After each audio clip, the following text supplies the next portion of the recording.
Nahanap ko na nga ang perfect na electric fan para dito sa aking maliit na apartment.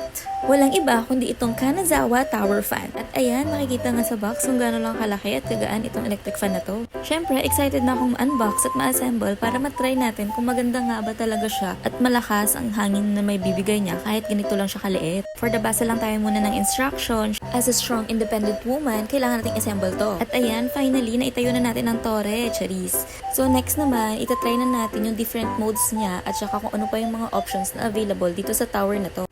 As you can see, remote control siya pero meron din namang power button sa taas na part ng fan.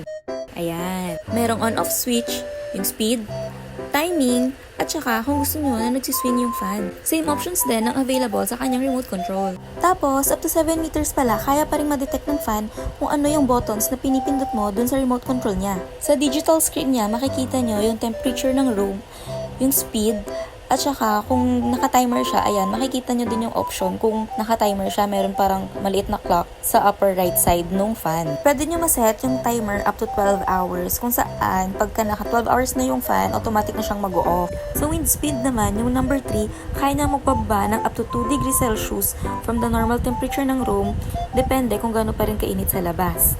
So for me, hindi lang siya space saver dahil init savior din siya. At saka, energy efficient din to kasi mababa lang ang konsumo niya sa kuryente. Kaya mga sis, ano pang hinihintay mo? Check out ka na!